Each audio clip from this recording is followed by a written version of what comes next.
बांटेंगे हम खुशियाँ, गम भी हम मिलकर बांटेंगे, फिर से होगी सपनों की उड़ान। जो साथ दे दे सारा इंडिया, फिर मुस्कुराएगा इंडिया। नमस्कार मित्रों, in last lectures I will discuss with you TY become semester 5. Subject is Advanced Accounting and Auditing, second name Management Accounting 1.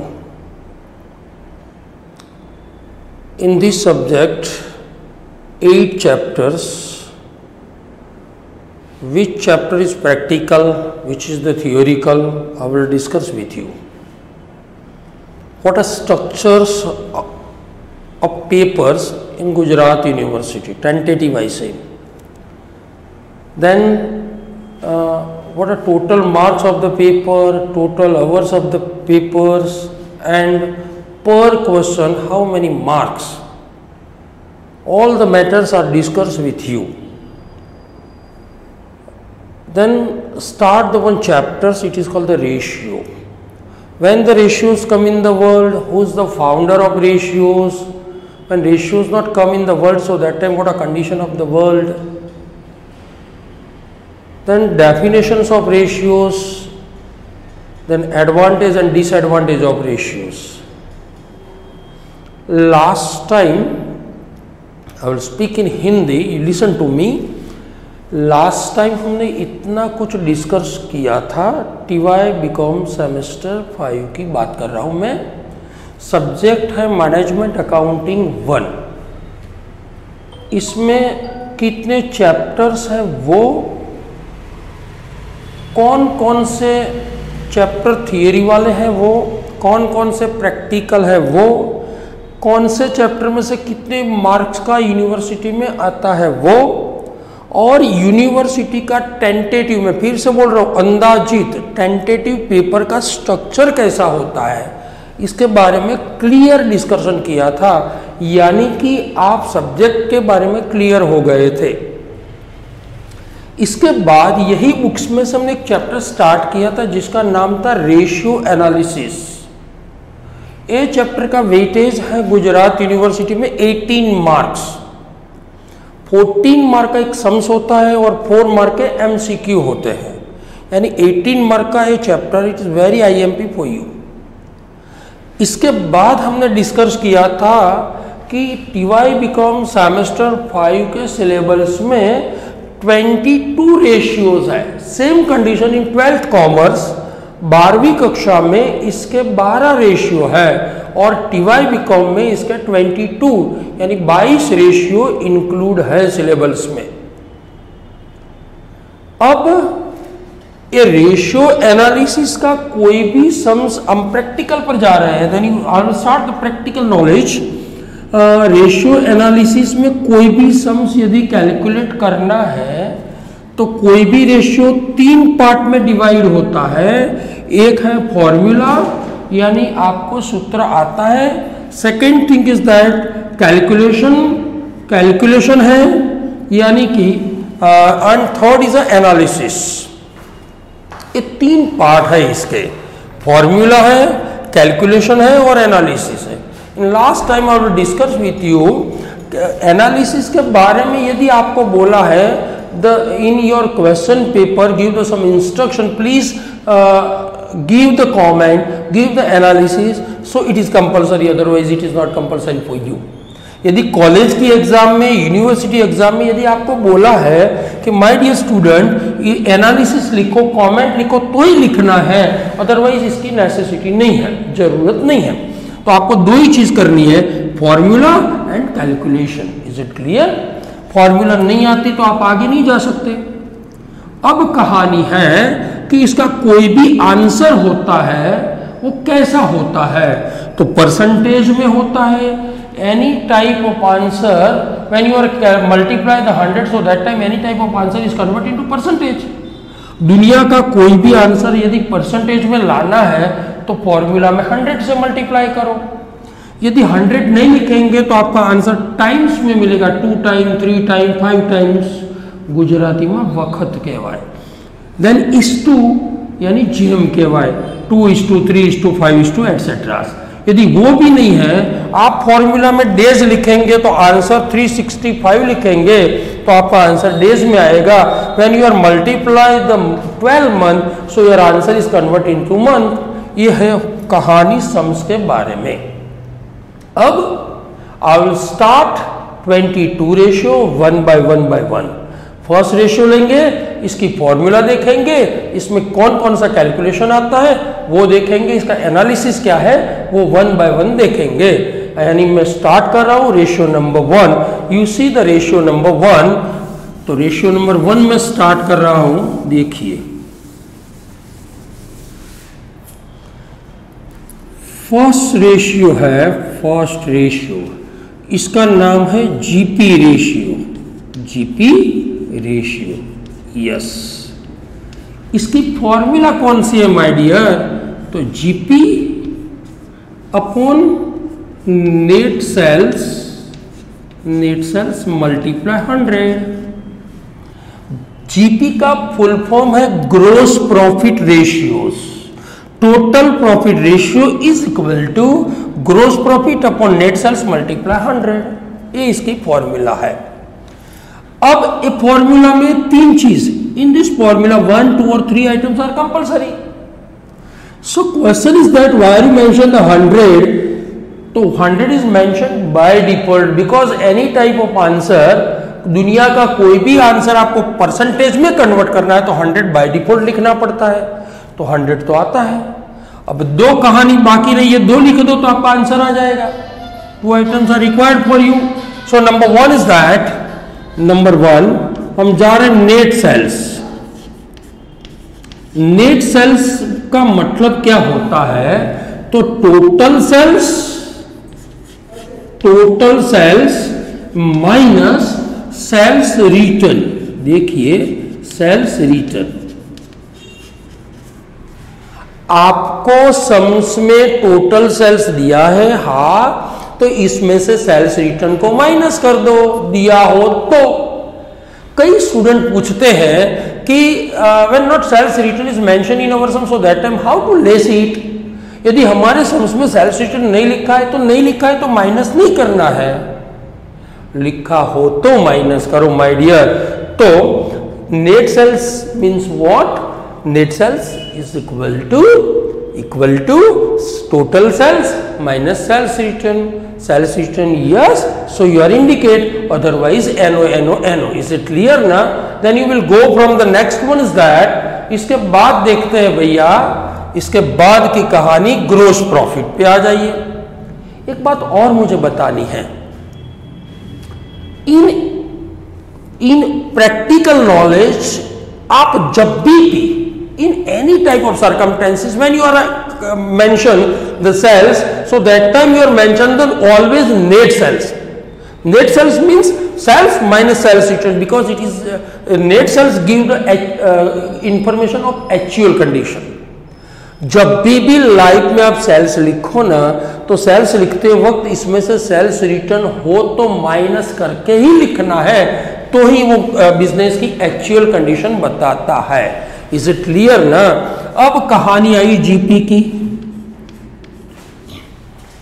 यदि आपको सम्स में जीपी दिया हो तो, ग्रोस प्रॉफिट दिया हो तो लिख दो. आपने बोला सर ग्रोस प्रॉफिट सम्स में नहीं दिया हो तो ग्रोस का मतलब है टोटल प्रॉफिट. नहीं दिया हो तो क्या करेंगे? तो देखिए ग्रोस प्रॉफिट कैसे फाइंड आउट करते हैं. तो मैं शॉर्ट फॉर्म लिख रहा हूं बेटा. ग्रोस प्रॉफिट कैसे फाइंड आउट करते हैं? तो सेल्स लिखना है, सेल्स दिया है, बोले हाँ, इसमें से कॉस्ट ऑफ गुड सोल्ड को माइनस करना है.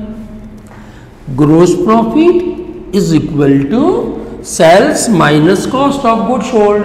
यदि ग्रोस प्रॉफिट है तो आ जा. Gross profit is not mentioned in your sum, so that time you will find out the gross profit. How to find out it? तो sales minus cost of goods sold, so you have gross profit. यदि आपको gross profit दिया है तो लिख दो. नहीं दिया है तो क्या करेंगे? तो सेल्स है, हाँ, इसमें से कॉस्ट ऑफ गुड सोल्ड है, हाँ, तो इसको माइनस कर दो। अब आपका क्वेश्चन है कि मान लो कि sir cost of good sold भी नहीं दिया है तो क्या करेंगे? तो आपको cost of good sold find out करना पड़ेगा। देखिए, कॉस्ट ऑफ गुड सोल्ड,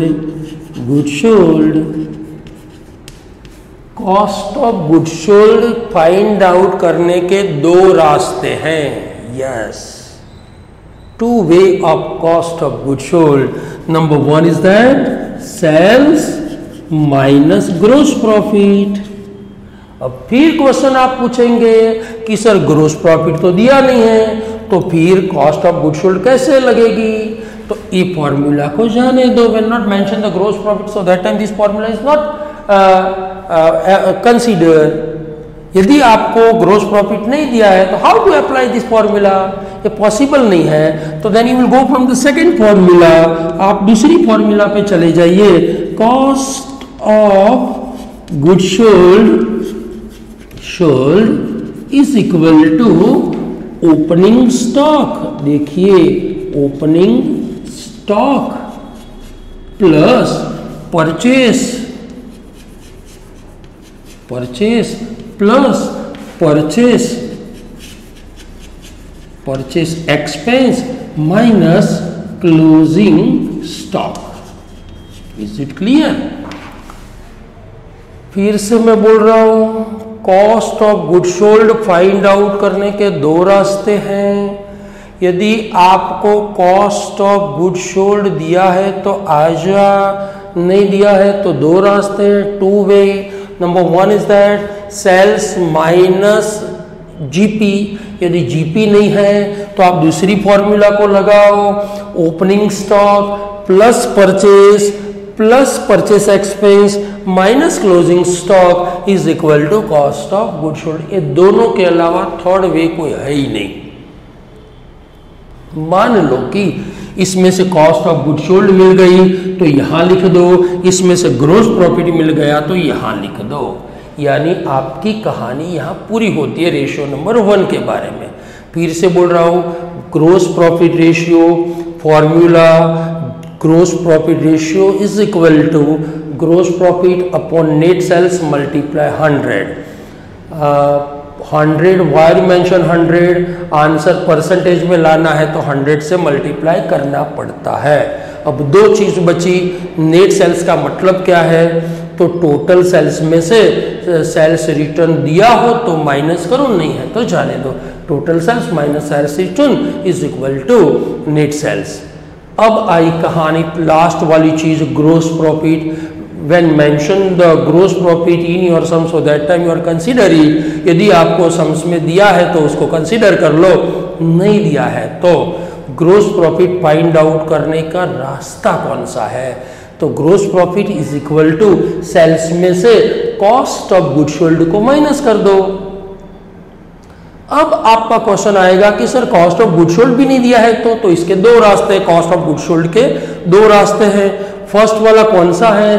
तो sales minus GP. Sir GP तो है ही नहीं तो ये फॉर्मूला नहीं लगाओ, दूसरी फॉर्मूला पे आ जाओ। Then you will go from the second formula, cost of good sold is equal to opening stock plus purchase expense minus closing stock. So you have a cost of good sold. तो आपको cost of good sold मिलेगी, इसको यहां लिखो, इसमें से gross profit आएगा, इसको यहां लिखो तो आपको आंसर मिल जाएगा। Is it clear? अब देखिए, for example the gross profit is 10,000 and sales is 1 lakh rupees, multiply 100, so your answer is 10%। Is it clear?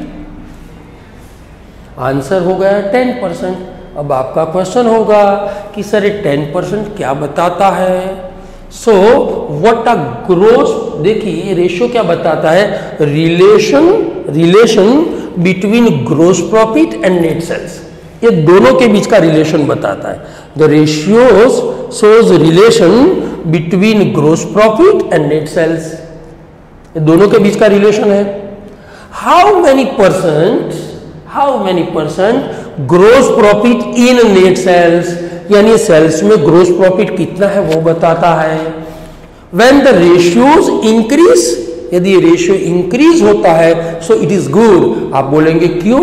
इसका मतलब है क्योंकि ये प्रॉफिट का रेशियो है, यदि इंक्रीज होता है तो अच्छा है। ये इसका एनालिसिस है। दोनों के बीच का रिलेशन है, ग्रोस प्रॉफिट और नेट सेल्स के बीच का रिलेशन है। What are gross profit in net sales, यानी ग्रोस प्रॉफिट नेट सेल्स में कितना है वो बताता है। When the ratios increase so it is good because it is a profitability ratio. ये हो गया फर्स्ट रेशियोज। इसके अलावा आपको कुछ करना नहीं है रेशियो में। Is it clear? कोई doubt? Then I will go from the second ratio. अब मैं जा रहा हूं दूसरे रेशियो पर। You see the second ratios.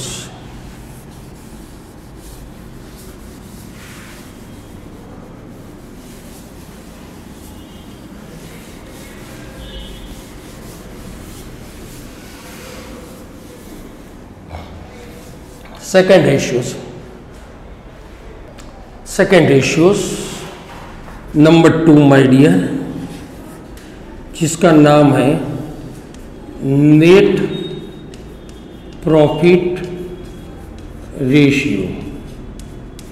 इसकी फॉर्मूला देखो, net profit upon net sales multiply 100 bracket PAT profit after tax. Is it clear? Net profit upon net sales multiply 100, same as GP ratio. In GP ratio you are mentioned the GP, here NP, net profit. Is it clear? Why are you multiply the 100? Because answer is converted into percentage. Answer percentage में लाना इसलिए 100 लिख दिया। अभी ये दोनों चीजें लिख देते। देखो नेट सेल्स के बारे में तो हमने पढ़ लिया। नेट सेल्स का मतलब क्या होता है? टोटल सेल्स में से सेल्स रिटर्न को माइनस कर दो तो आपको नेट सेल्स मिल जाएगा। सेल्स रिटर्न हो ना भैया सम्स में तो ही माइनस करना, नहीं है तो माइनस करने की जरूरत नहीं है। अब जो पढ़ना है वो इसमें net sales, sorry net profit. देखिए नेट प्रॉफिट पढ़ रहे हैं हम, please come on. Net profit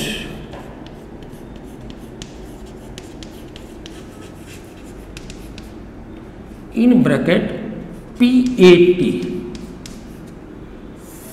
net profit का दूसरा नाम है PAT, प्रॉफिट आफ्टर टैक्स, यानी टैक्स के बाद वाला प्रॉफिट, टैक्स माइनस करने के आफ्टर डिडक्टेड द टैक्स। इसलिए टैक्स माइनस करने के बाद जो बचता है वही प्रॉफिट को नेट प्रॉफिट या PAT बोलते हैं। क्लियर? आपको सम्स में आफ्टर टैक्स प्रॉफिट दिया तो लिख दो, आपने बोला नहीं दिया है तो क्या करेंगे? तो आप एक मस्त कॉलम को सीख लीजिए, पढ़ लीजिए, कॉलम को तैयार कीजिए। One column is very important for you.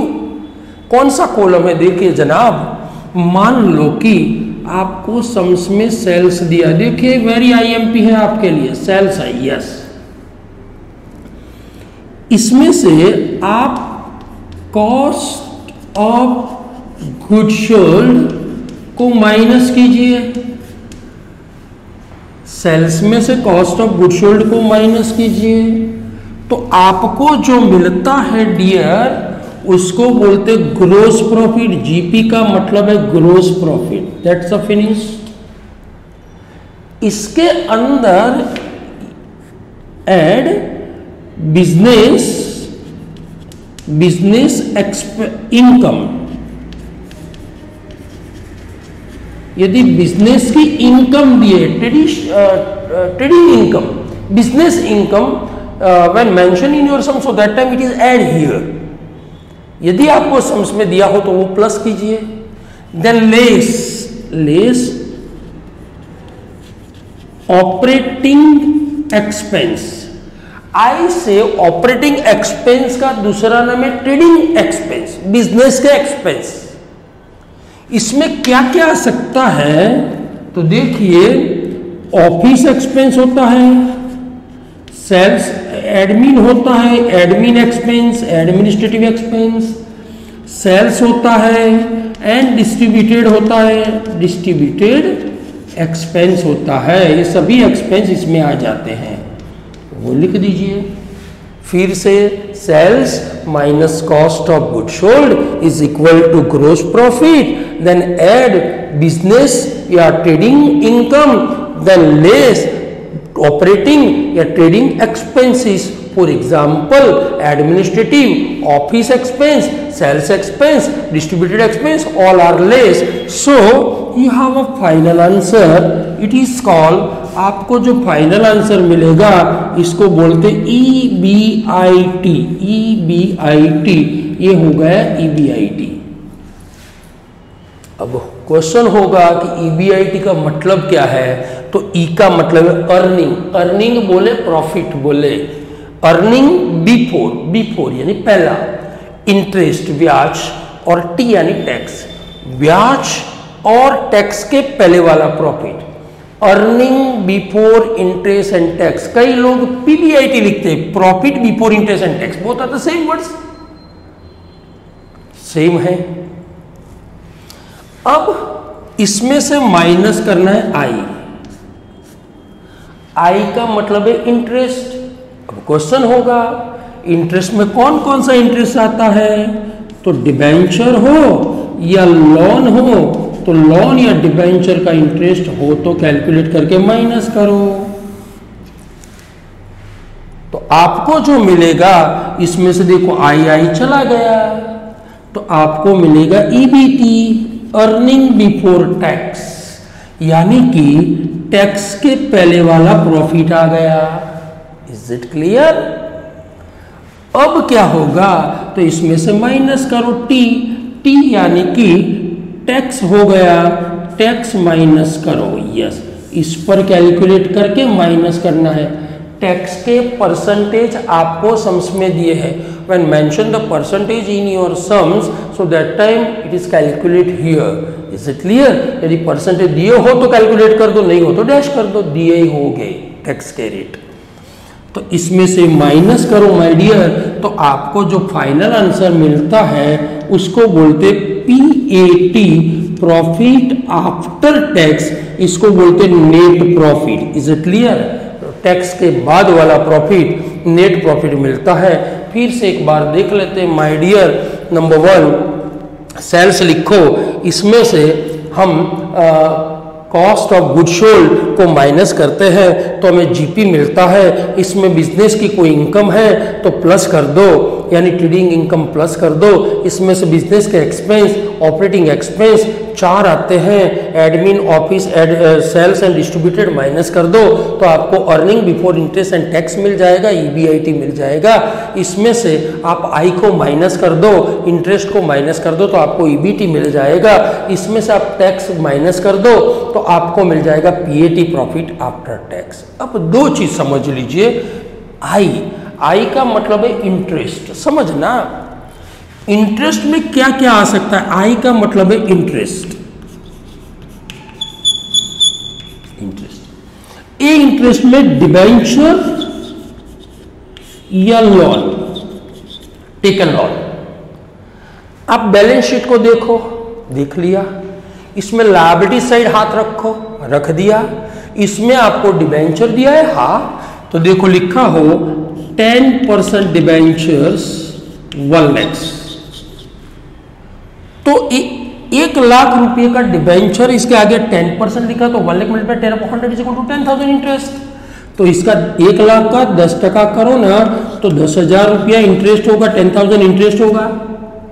मान लो कि आपको लोन दिए हैं 5% लोन 1 लाख रुपीस लोन दी है, 1 लाख रुपीस, तो 1 लाख का 5% करो तो 5,000 हो गया, 1 lakh multiply 5/100 is equal to 5,000।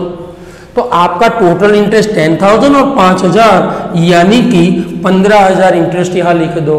अब आपका क्वेश्चन होगा कि सर हमने लायबिलिटी साइड, आपको कोई भी सम्स में बैलेंस शीट दिया होगा, देते हैं, आपने पूछा कि सर मान लो कि बैलेंस शीट हमने देख लिया, इसमें डिबेंचर है तो इसका इंटरेस्ट कैलकुलेट कर दिया, लोन है तो इसका इंटरेस्ट कैलकुलेट कर दिया, मगर मान लो कि डिबेंचर नहीं दिया है तो इसका इंटरेस्ट ना करो, एक अकेला लोन का करो, लोन नहीं दिए तो अकेला डिबेंचर का करो। आपने बोला दोनों नहीं दिया तो ब्याज कैलकुलेट करने की जरूरत नहीं है।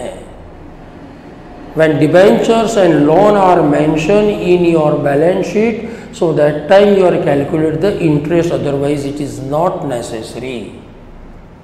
How to calculate the interest? It is not possible for you. तो आप डिबेंचर हो तो वो, लोन हो तो वो, इसका इंटरेस्ट कैलकुलेट करके लिख दो। अब दूसरी चीज टैक्स के बारे में, tax percentage are always mention in your sums.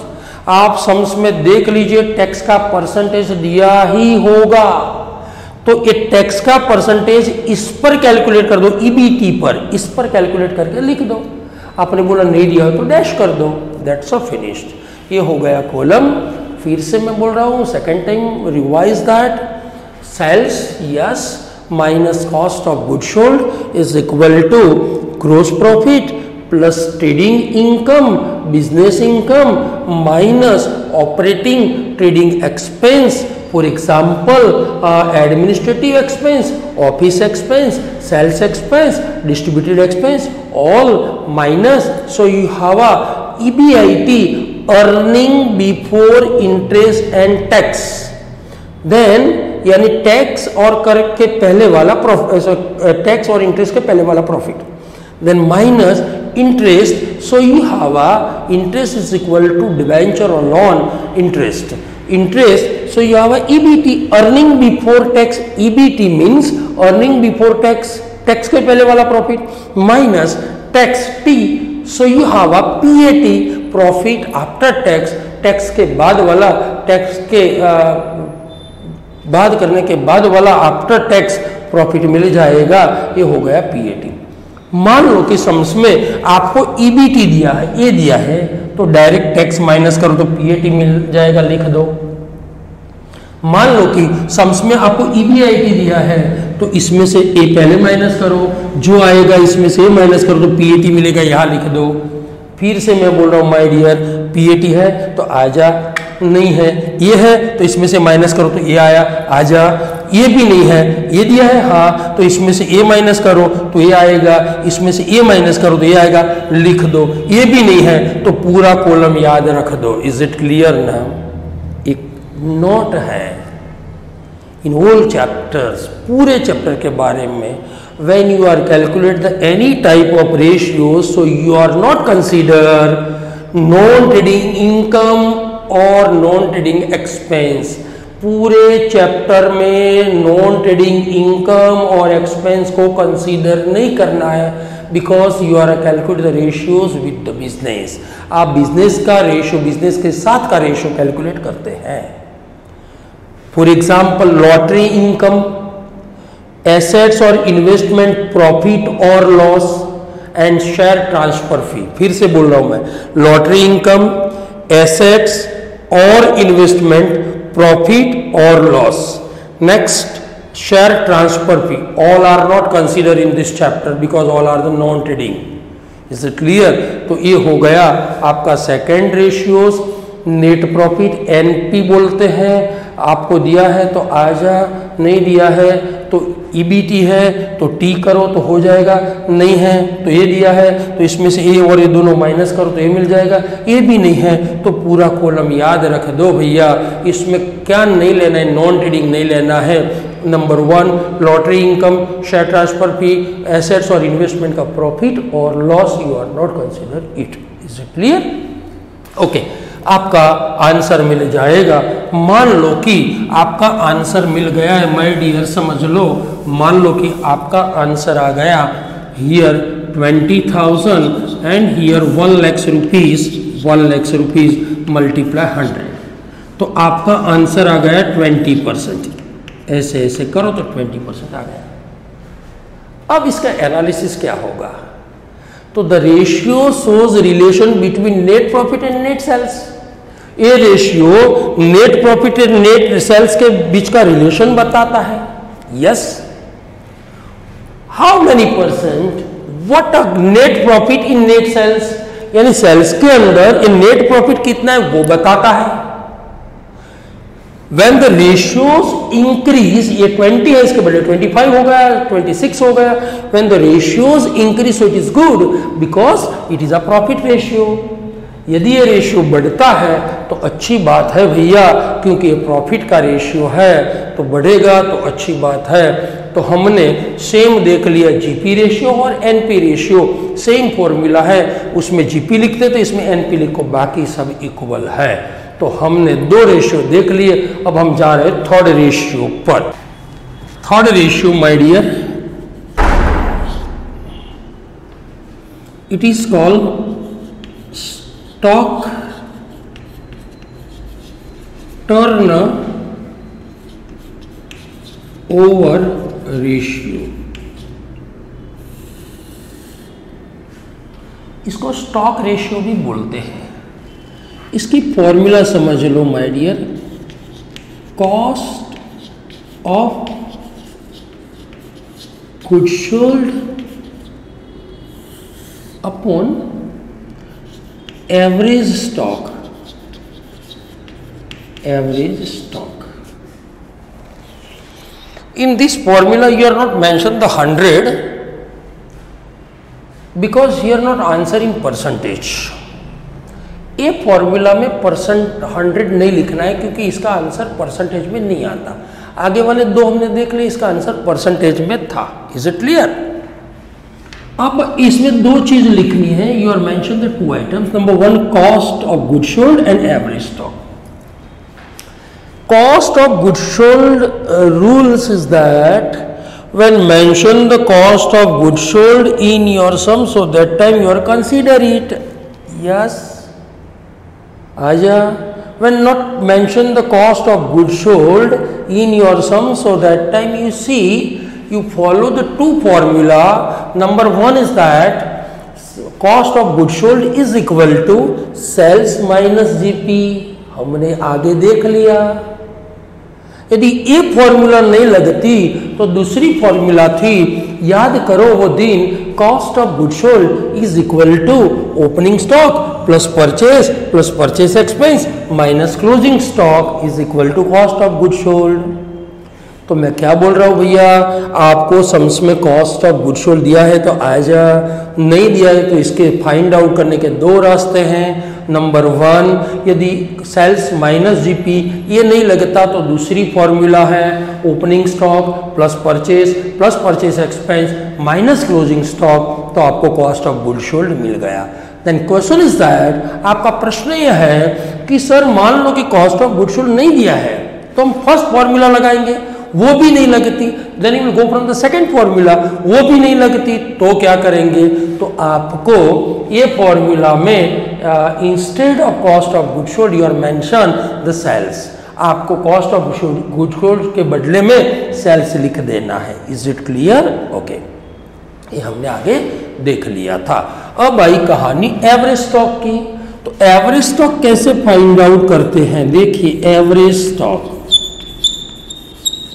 Average stock is equal to what, तो please opening stock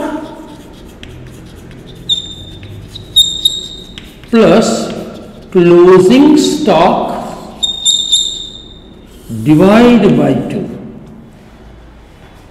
You see the sums, in your sums mention the some additional information, then mention the opening stock। आप sums को देखिए, sums के अंदर additional information दी होगी, इसके अंदर आपको ओपनिंग स्टॉक दिया होगा तो लिख दीजिए, क्लोजिंग स्टॉक बैलेंस शीट में लिखा होगा लिख दीजिए, इसको 2 से डिवाइड कीजिए। फॉर एग्जांपल 20,000 दिया है ए, 10,000 ये दिया है भैया, तो इसको 2 से डिवाइड करेंगे ना तो 15,000 हो जाएगा, यानी 20,000 plus 10,000 is equal to 30,000 divide by 2 is equal to 15,000। इसको लिख दीजिए यहां। अब आपका क्वेश्चन ये होगा कि मान लो कि सर ओपनिंग स्टॉक नहीं दिया है तो क्या करेंगे, तो देखिए मैं फिर से बोल रहा हूं, एवरेज स्टॉक फाइंड आउट करने के लिए दो चीज कंपलसरी है, opening stock plus closing stock divide by 2। यदि आपको ओपनिंग और क्लोजिंग दोनों नहीं दिया है, यानी कि ओपनिंग स्टॉक नहीं दिया है, तो आप फॉर्मूला में या एवरेज के बदले क्लोजिंग स्टॉक लिखकर आंसर लाइए। फिर से एवरेज के लिए 2 items are compulsory, one is opening stock and second is a closing stock, then divide by 2. But sometimes opening stock is not mentioned in your sum, so that time you consider the closing stock in this formula. Is it clear? तो आपको closing stock को consider करना है my dear. अब मान लो कि ये ओपनिंग स्टॉक है और ये क्लोजिंग स्टॉक है, एक नोट याद रखनी है, 1 year closing stock is a second year opening stock. एक साल का क्लोजिंग स्टॉक दूसरे साल का ओपनिंग स्टॉक होता है। 2020 का क्लोजिंग स्टॉक 2021 का ओपनिंग स्टॉक होता है भैया। 2005 का ओपनिंग क्लोजिंग स्टॉक 2006 का ओपनिंग स्टॉक होता है। 1 year closing stock is a second year opening stock, A note याद रखनी है। एक साल का क्लोजिंग स्टॉक दूसरे साल का ओपनिंग स्टॉक होता है। पहले 6 महीने का क्लोजिंग स्टॉक दूसरे 6 महीने का ओपनिंग स्टॉक होता है। First 1 month closing stock is a second 1 month opening stock होता है। 1 week closing stock is a second week opening होता है। 1 day closing stock is a second day opening stock होता है। That's a finished. अब मान लो कि यहां दिया है 5 लाख और यहां 1 lakhs है, तो इसको उड़ाते हैं तो आंसर आया 5। ये 5 के पीछे आपको वर्ड्स लगाना है times. You are mention the times words, 5 times, 3 times, 2 times, इसके पीछे टाइम्स लिखना। टाइम्स में गुजराती था अच्छा वक्त, 5 वक्त। अब ये आंसर क्या बताता है, तो ये ratios shows relation between cost of goods sold and average stock, दोनों के बीच का रिलेशन बताता है। What the average stock turnover in 1 year? How many time turnover in 1 year? Average stock जो है एक साल में कितनी बार टर्नओवर होता है वो बताता है। When the ratios increase, so it is good because the ratios give information what are efficiency of the sales department. यदि ये रेशियो बढ़ता है तो अच्छी बात है, क्योंकि टर्नओवर ज्यादा है, यानी सेल्स डिपार्टमेंट की एफिशिएंसी कार्यक्षमता बताता है। तो दोनों के बीच का रिलेशन है। ये रेशियो स्टॉक एक साल में कितनी बार टर्नओवर होता है वो बताता है। इंक्रीज हो तो अच्छा है, क्योंकि सेल्स डिपार्टमेंट की एफिशिएंसी बताता है। Is it clear? तो ये हो गया हमारा third ratio.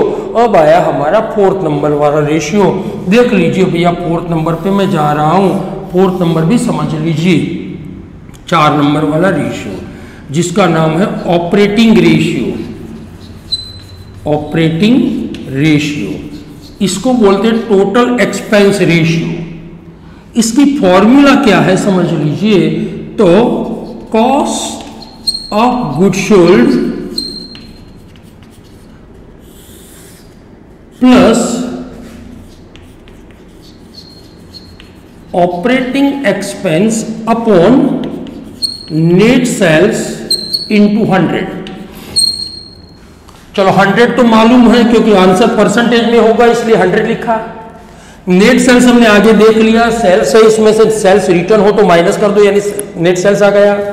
Cost of goods sold देख लिया, दिया हो तो आ जा, नहीं है तो 2 रास्ते, सेल्स माइनस जीपी, ना तो opening stock plus purchase expense minus closing stock. Yes. The last one is that operating expense means what? When mention the operating expense in your sum, so that time you consider it, otherwise you will find out it. यदि आपको sums में operating expense दिया है तो लिख दीजिए, नहीं है तो फाइंड आउट करो। तो कैसे फाइंड आउट करना है, देखिए ऑपरेटिंग एक्सपेंस फाइंड आउट कैसे करना है, तो you will take the sums and you are consider the all type of expense which are indicate in your sums. Sums को पकड़िए जिसमें लिखे हुए सभी एक्सपेंस को उठा के कॉपी कीजिए। फॉर एग्जाम्पल एडमिन यानी कि administrative, second office, third sales, fourth distributed expense, next one financial expense all are. Financial का मतलब है इंटरेस्ट, यानी सभी एक्सपेंस जो लिखा है वो सबका टोटल करो, मगर याद रखना एक्सक्लूडिंग टैक्स, सभी खर्च को लिख दीजिए मगर टैक्स को नहीं लेना है। तो सम्स को पकड़िए, ओ माय गॉड, एडमिन आजा, ऑफिस आजा, सेल्स आजा, डिस्ट्रीब्यूटेड आजा, फिनेंशियल यानी इंटरेस्ट आजा, मगर टैक्स को नहीं लेना है। Is it clear? अब आपका क्वेश्चन होगा कि सर मान लो कि expense are not indicate in our sums, खर्च भी नहीं दिया है सम्स में, तो क्या करेंगे? तो ऑपरेटिंग एक्सपेंस फाइंड आउट करने का दूसरा रास्ता है भैया, you see EBT, earning before tax minus, sorry, GP minus EBT, yes। Operating expense का दूसरा रास्ता है gross profit minus earning before tax, EBT minus कीजिए। तो यदि ऑपरेटिंग एक्सपेंस है तो आजा, ना नहीं है तो सम्स में जो खर्च लिखा है सब लिख दो, एक्सक्लूडिंग टैक्स, टैक्स के अलावा। ये भी नहीं है तो ऑपरेटिंग एक्सपेंस फाइंड आउट करने का लास्ट वे है GP में से EBT को माइनस, GP यानी gross profit. Is it clear? अब मान लो कि इसका आंसर आ गया भैया 40%, यस, ये हो गई कहानी। 40% आया तो ये क्या बताता है? तो this the ratios shows relation between expense and sales, expense and sales के बीच का रिलेशन बताता है। How many percent and what are expense in sales, sales के अंदर खर्च कितना है वो बताता है। When the ratios increase so it is not good, यदि रेशियो इंक्रीज होता है तो अच्छी बात नहीं है, क्योंकि ये खर्च का एंड एक्सपेंस का रेशियो है। Is it clear? दोनों के बीच का रिलेशन है। सेल्स, तेरे अंदर एक्सपेंस कितना है वो बताता है, यदि ये रेशियो बढ़ेगा तो अच्छी बात नहीं है भैया, क्योंकि खर्च का रेशियो है। तो हमने 4 रेशियो तक आज पढ़ लिया, लास्ट ऑपरेटिंग यानी टोटल एक्सपेंस का रेशियो भी पढ़ लिया। अब यहाँ तक कहानी पूरी करते हैं, नए लेक्चर में नई तरह से आगे बढ़ेंगे। My request is that please subscribe my videos and like my video when you are comfortable in my lectures, so like these videos। is it clear? यदि आप comfortable हो तो like कीजिए, आपकी कोई भी query हो तो आप comment कीजिए। when I will meet in the next lectures, next session, so that I may solve your problems। Next session में मिलेंगे तब आपके प्रॉब्लम सॉल्व करेंगे। थैंक यू वेरी मच, आपका खूब खूब आभार है। Thank you.